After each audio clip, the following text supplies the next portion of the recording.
dengan umum. Nah, ribanya dibalik, urutannya menjadi seperti ini. Jadi dengan begitu, misalnya, maka ini akan menghasilkan keputusan-keputusan yang nilai keadilan terpenuhi, public interest priority, metodenya scientific, metodenya ilmiah yang bisa dipertanggungjawabkan. Nah, apa indikasi ketika pendekatan ilmiah tidak dipakai? Apa indikasi paling sederhana? Menolak kritik. Menolak kritik. Takut dengan kritik. Takut dengan dialog. Lalu munculnya yang mengkritik di proses hukum, yang mengkritik di tatanan hukum. Kenapa? Kalau Anda menggunakan pendekatannya saintifik ilmiah, maka tidak takut berhadapan dengan pandangan yang berbeda. Betul tidak? Karena ada datanya nih, ada datanya, ini metodenya, ini hasilnya, maka langkahnya ABCD. Bahwa di dalam mengambil langkah itu ada judgment, itu bisa dipertanggungjawabkan, namanya juga judgment. Tapi sampai kepada opsi-opsi, itu ada datanya bisa dipertanggungjawabkan. Nah, banyak negara yang ketika kita menyaksikan demokrasi berjalan, keputusan-keputusan yang populis tidak menggunakan pendekatan ilmiah, pelan-pelan demokrasinya kualitasnya menurun karena kebebasan berbicara menjadi dipangkas. Itu sesungguhnya akarnya karena tidak menggunakan pendekatan ilmiah, tidak menggunakan metode sains yang itu mendasar bagi pengambilan keputusan. Nah, jadi kalau kita ditanya, perubahan ini apa? Perubahannya bukan tujuan utama. Tujuan utama tidak berubah. Indonesia yang adil dan makmur itu tidak berubah. Kemajuan ekonomi yang berkelanjutan, kesejahteraan yang meningkat itu sama tujuannya. Tapi metodenya berbeda. Metodenya metode yang mempertimbangkan secara serius pendekatan ilmu pengetahuan dan merujuk kepada para ilmuwan. Jadi ke depan, kalau tadi disampaikan tentang banyak sekali talent-talent yang sekarang ini tidak teroptimalkan. Terus sekalian, ini bukan sekarang saya bicara ini, sudah berkali-kali, sudah berlama-lama. Yang dibutuhkan Indonesia ke depan adalah reindustrialisasi. Reindustrialisasi. Kenapa? Karena tadi sebelumnya industrialisasi kita mengalami kemandekan. Kemudian banyak wilayah di Indonesia ini yang membutuhkan demand-nya tinggi atas produk industri itu, sehingga gerakan industrialisasi atau reindustrialisasi ini didorong jangan di Jawa lagi dan jangan di kota-kota paling besar lagi, justru harus dilakukan di daerah-daerah yang sekarang populasinya meningkat tetapi mereka tidak memiliki pasokan produk yang baik. Ini penting sekali. Jadi istilah kami adalah reindustrialisasi. Dan yang kedua yang tidak kalah penting, kita membutuhkan sebuah institusi yang menyusun talent pool untuk Indonesia. Hari ini kalau kita tanya, kami membutuhkan ahli A, tanyanya kemana? Kemana kita tanya? Ahli apa di bidang apa ada di mana? Talent pool kita. Talent pool itu bukan sekedar job market. Bukan, talent pool itu negara mengidentifikasi pribadi-pribadi mumpuni yang ada di negara ini sehingga semua bisa memanfaatkan ilmu dan pengalaman. Saya sebut nama tadi karena itu Pak Teguh misalnya, bidangnya otomotif. Saya nggak kenal, saya nggak tahu. Tapi ini talent pool, dan talent pool itu kemudian menyusun nama yang diaudisi oleh pribadi-pribadi yang mumpuni sehingga ini kredibel.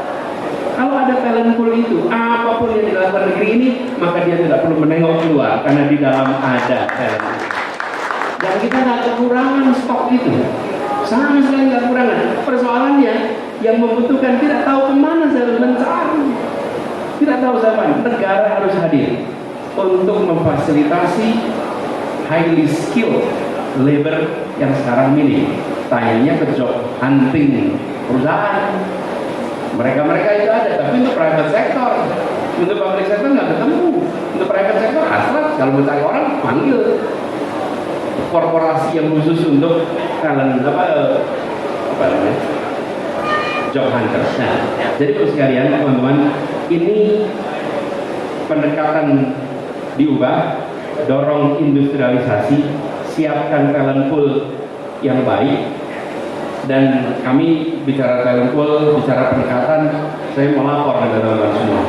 Jakarta membangun sebuah mega proyek yang saking itu disebut mega proyek besar sekali, itu masuk di program dokumenter National Geographic, namanya Mega Structure kalau nggak salah, Mega Structure, namanya Jakarta International Stadium. Dan Jakarta International Stadium itu adalah sebuah proyek yang merupakan terobosan. Kenapa terobosan? Begini, pada saat kita bertemu dengan fase persiapan, kita sampaikan ini harus selesai akhir 2021. Itu tahunnya 2018. Lalu mereka menyiapkan rancangan. Di ujung timnya lapor, Pak, tidak mungkin selesai 2021 karena pembangunan atap. Stadionnya pakai atap, dan atapnya itu bisa dibuka tutup. Itu tidak bisa dikerjakan dengan dipercepat. Karena kalau menyusun atap ya ada fasenya. Nggak mungkin itu dicepetin. Itu ada urutannya di dalam proses konstruksinya. Kita bilang coba cari caranya. Mereka putar cari cara macam-macam, akhirnya mereka kembali. Bisa. Atapnya dibikin di bawah. Lalu nanti didongkrak naik ke atas. Oke, that's a good idea. Masalahnya apa? Masalahnya gak ada yang pernah mengerjakan. Karena beratnya 3.400 ton. Ekuivalen ngangkat 2.400 mobil kijang secara bersamaan. Bayangkan 2.400 mobil kijang dijejer, diangkat bersama-sama.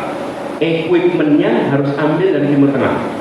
Itu kren-kren besar di Dubai, Abu Dhabi, itu harus disewa semua. Karena kren-kren itu khusus untuk mengangkat konstruksi raksasa. Pertanyaannya, should we take the risk or not? Okay?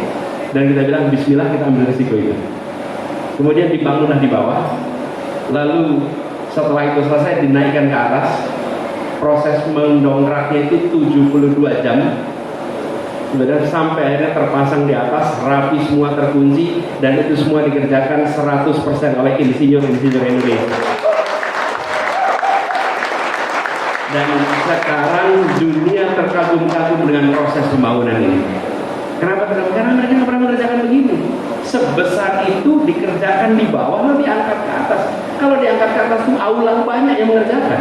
Tapi seukuran stadion dengan berat sebesar itu never done here. Dan itu dilakukan oleh anak-anak yang dilahirkan ibu Indonesia, dididik sekolah Indonesia dari Universitas Indonesia. Jadi saya setuju sekali, jangan pernah meremehkan didikan anak bangsa ini. Jangan pernah. Nantinya banyak sekali. Selama kita pegang prinsip meritokrasi, we will get the best. Meritokrasi. Selama pegang prinsip itu pasti dapat terbaik. Dan kita sudah merasakan di Jakarta. Hari ini kita bangga sekali. Dan kita bisa bilang, gedung yang dibuat sebesar itu tidak satupun tenaga asing yang terlibat. Semua itu ada yang itu. Nah, sekalian ada yang unik ini. Para pekerjanya di sana, itu mereka adalah konten kreator semua, tanpa kita sadari. Siapa? Guru-gurunya. Guru-guru itu, kalau pada hari-harian itu pada rekaman. Saya sedang kerjain ini stadion gede, dikirimnya pada kampung halamannya. Jadi mereka saking bangganya mengerjakan proyek ini, mereka membuat konten-konten dikirim ke kampung-kampung halamannya. Mereka bukan yang engineer papan atas, mereka pekerja kasar di bawah. Tapi apa yang terjadi? Itu yang namanya kebanggaan atas sebuah proyek yang dikerjakan. Ini kemengular, bukan hanya di atas, semua yang di bawah pun merasa this is mine, this is ours, ini punya kita. Bapak sekalian, semangat itu yang harus dikembalikan di Republik ini. Ketika kita melihat proyek raksasa dibangun, pada saat ini kita harus mengatakan, kok bukan kita yang mengerjakan? Kenapa kita hanya jadi penonton di tanah kita sendiri? Inilah perubahan, sudah saatnya kita kerjakan itu sendiri. Jadi, teman-teman sekalian, PR kita banyak. Perubahan ini tidak otomatis jalan. Tentu sembarangan. karena tidak semuanya berada di barisan yang putih-putih ini. Betul nggak? Ya, ada yang tidak menginginkan perubahan, tapi kita yakin bila kita berkumpul kuat, maka ini energi fusi, betul nggak?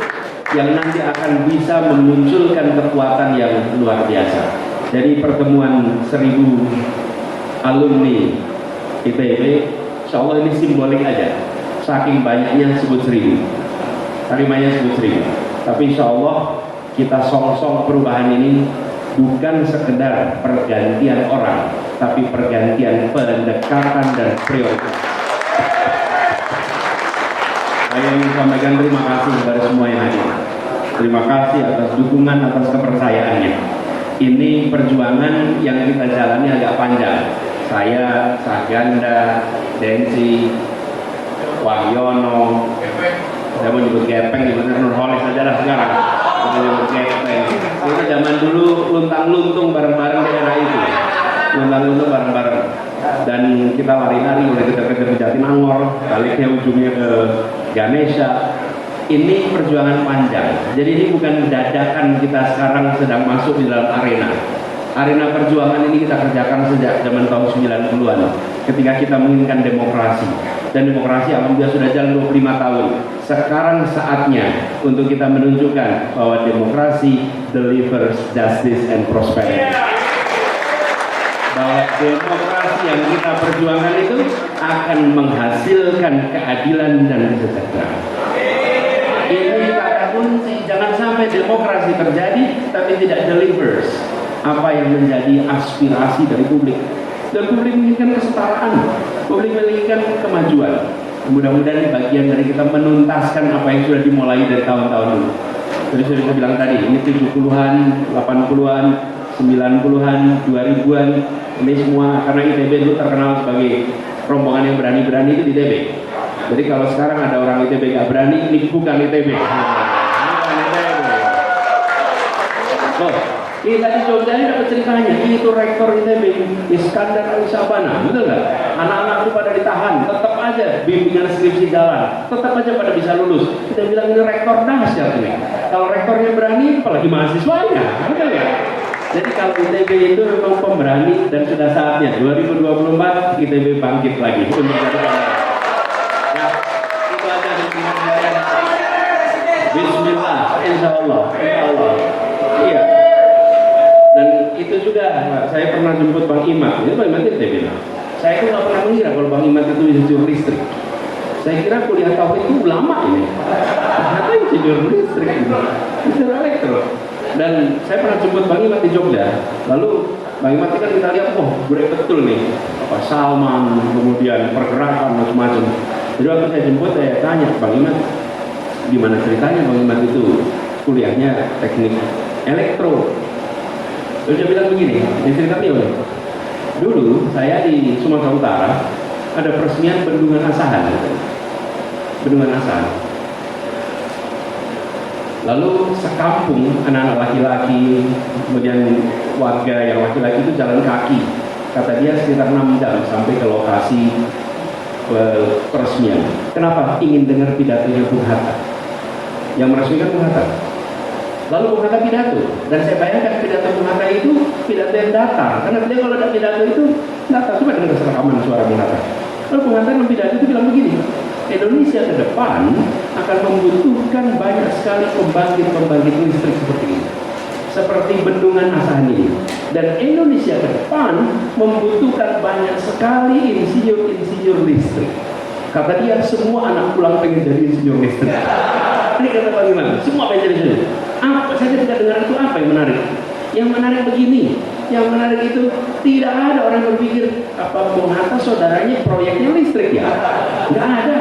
Nggak ada yang berpikir apakah Bung Hatta ini keluarganya ngurusin listrik ya? Tidak. Yang muncul adalah saya percaya tanpa syarat pada kata-kata pemimpin saya. Ini dahsyat. Ada yang namanya unconditional trust pada pemimpin. Unconditional, percaya tanpa syarat. Ketika Bung Hatta mengatakan kami butuh ini, seluruh rakyat mengatakan saya kerja. Dan anak-anak kecil itu pengen jadi insinyur listrik, termasuk dia berangkat. Terus dia cerita, ketika udah kuliah ternyata kurang cocok saya di sini. Tapi buat saya itu inspirasi dari